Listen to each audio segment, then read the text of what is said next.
j'espère que vous allez bien, que vous continuez à prendre soin de vous, que vous prenez du temps pour bouger, que vous prenez du temps pour respirer, vous prenez du temps pour vous, du bon temps, on en a besoin. Alors aujourd'hui, on va faire une vidéo hit, une vidéo pour changer un petit peu parce qu'en ce moment on a besoin de grignoter, on a besoin de manger un peu des trucs rassasiants, des trucs qui nous font du bien au moral, au cœur, mais justement il faut faire attention à son alimentation, surtout dans ces moments un peu de confinement, de ne pas grignoter tout le temps. J'ai envie de sucre, j'ai envie de chocolat, j'ai envie de biscuits, j'ai envie de flûte. Moi c'est terrible, c'est comme ça, j'ai besoin de sucre, comme tout le monde. Donc aujourd'hui on va faire un cake sain, un cake rassasiant, un cake qui vous fera du bien au moral et puis que vous pourrez manger sans trop culpabiliser. Par contre, ce cake, il faudrait que vous puissiez le faire et le manger surtout à 4 heures. C'est idéal à 16 heures pour le goûter. C'est topissime. Ça serait encore plus topissime si vous arrivez juste 1 heure après à faire une bonne séance de sport. En fait, hormonalement, entre 17h et 19h, c'est la période la pire pour les craquages. C'est là qu'on a envie de chips, qu'on a envie de boire un coup.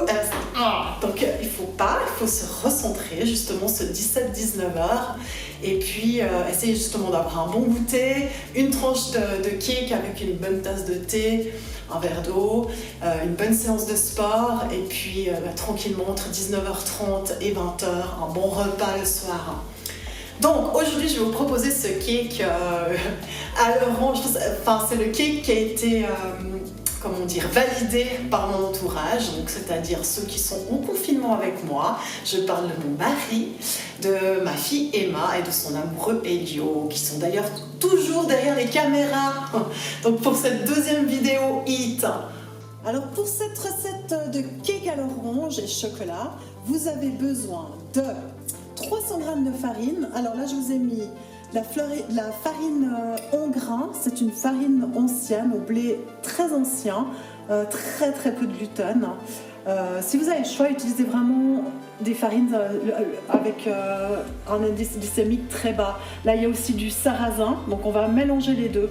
Donc on va avoir cette farine en grains de mon petit paysan bio du coin et la farine de sarrasin. Ensuite on aura un petit peu 50 g d'amidon de maïs. 2 oranges que j'ai préalablement bien coupées, j'ai enlevé en fait la peau, les pépins, etc. 2 œufs bio, qui sont malheureusement pas des poules d'à côté parce qu'elles n'arrivent plus à suivre, on est trop dans la maison. La poudre à lever, du miel et un yogourt. Là vous avez besoin d'un bol de yogourt, mais c'est juste pour vous montrer celui que j'utilise, c'est du yogourt grec, c'est celui qui a le plus de protéines. Vous pouvez aussi utiliser du céré maigre ou bien un yogourt de brebis ou si possible bio. Une pincée de sel bien évidemment et puis 100 g de chocolat noir, donc c'est mon préféré, 82%, je l'adore. Et j'ai préalablement donc chemiser mon cake de 30 cm. J'utilise la vieille balance, ma vieille balance de jeune fille, première balance que ma maman m'a donnée quand j'avais 18 ans et que j'ai eu mon premier appartement, et j'ai toujours cette balance, elle m'a suivie partout. Super, c'est parti. Donc je vais faire un mélange de mes deux farines là. Je vais utiliser ma farine en grains, donc je vais mettre 150, tchac. Alors pif, pas trop pif non plus.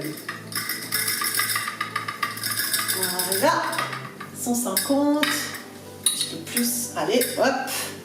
Ouais, on est bien là. Tchac, hop. Ensuite, alors 150 de sarrasin.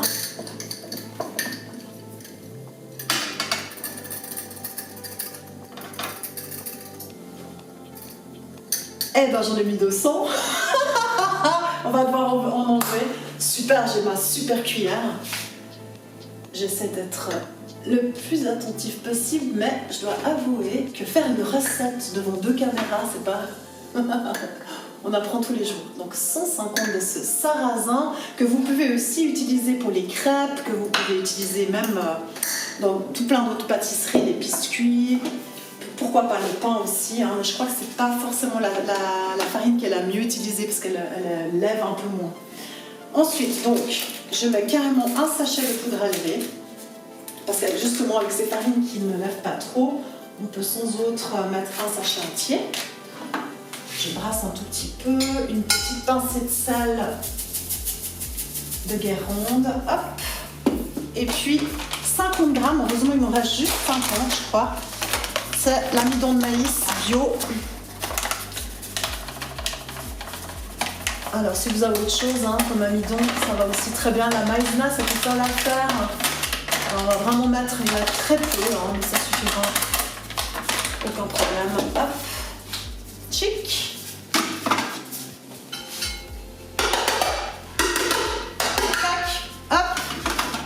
Génial, donc ça c'est parti, je mélange un tout petit peu juste avec la cuillère. Donc maintenant nous allons passer aux ingrédients humides. Donc nos 2 oranges qu'on aura préalablement bien préparées, on les met dans le blender, chic. Directement je vais mettre ici à la place du beurre, en fait moi je mets simplement 2 à 3 cuillères à soupe. Au pifomètre, 2 cuillères à soupe de yogourt. Hop. Super blender.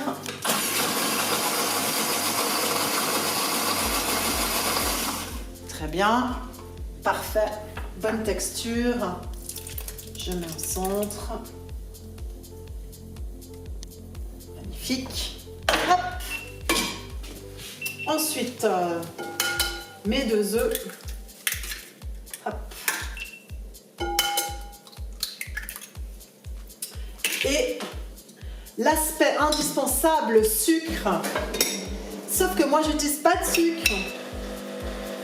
Vous savez que vous avez besoin de 80 grammes de sucre maximum dans un cake. Donc c'est déjà... souvent, on voit des recettes avec beaucoup plus de sucre que ça.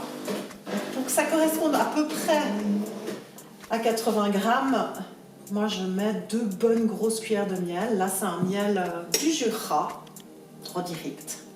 Une pensée à nos amis jurassiens. Je mets une deuxième. Allez, hop. J'avais un super miel, un miel de châtaignier. Mais dans ma famille, ils n'aiment pas trop parce que c'est un goût un peu spécial. Donc là, j'utilise vraiment le miel Coulon qui va très bien pour les pâtisseries. Ok, alors on mélange tous ces ingrédients humides. Nos 2 œufs. Okay, hop.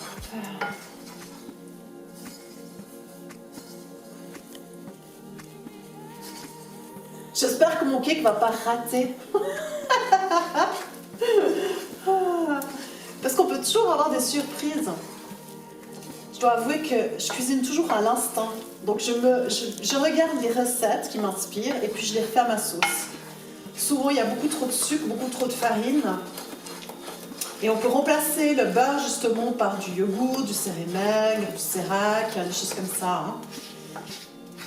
Là, je trouve que ce qui est intéressant ici, c'est que ça fait vraiment l'aspect goûter avec le chocolat et l'orange. Et puis c'est surtout là, en ce moment, vous trouvez partout chocolat noir, orange, aucun souci. Voilà, là c'est parfait. Je pense que la texture, elle est bonne. Super. On va passer à la phase chocolat. C'est parti pour le chocolat. 82%. Si vous avez du 70%, ça va très bien. Vous n'avez pas besoin... Par contre, en dessous, c'est moins intéressant parce qu'évidemment, vous avez plus de sucre. Donc, comme on le sait, pour avoir vraiment du chocolat de bonne qualité, c'est mieux de le prendre à partir de 70%. En dessous, trop de sucre, donc. Et puis surtout, il ne faut pas oublier que le chocolat est un presque super aliment. Évidemment, plus il y aura de cacao, plus c'est intéressant. Donc surtout à cette heure du goûter, où on a besoin de quelque chose de rassasiant, qui fasse du bien à l'âme, le cacao c'est vraiment idéal. En plus, il y a des vertus euphorisantes dans le chocolat.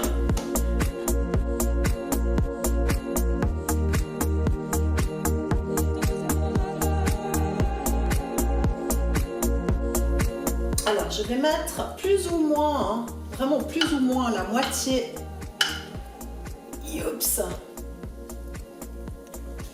de la farce.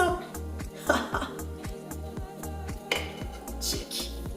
C'est là qu'on voit qu'on n'est pas pro. Oups, la moitié, hop, chaque ma langue de chat. Et puis, je vais mettre la moitié du chocolat.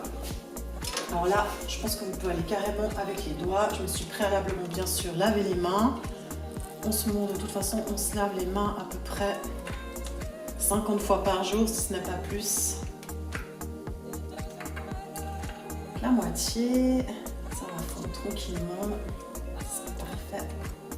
Hop.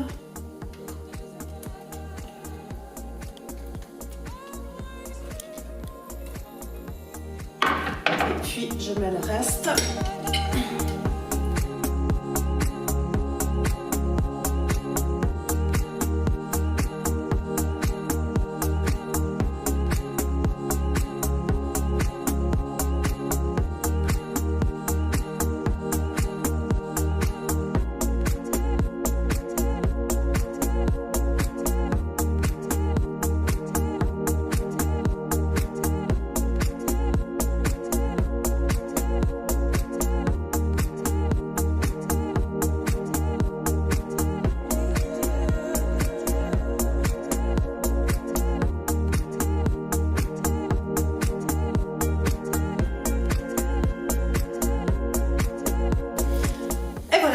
Donc maintenant, hop, c'est parti pour 40 minutes au four à 160 degrés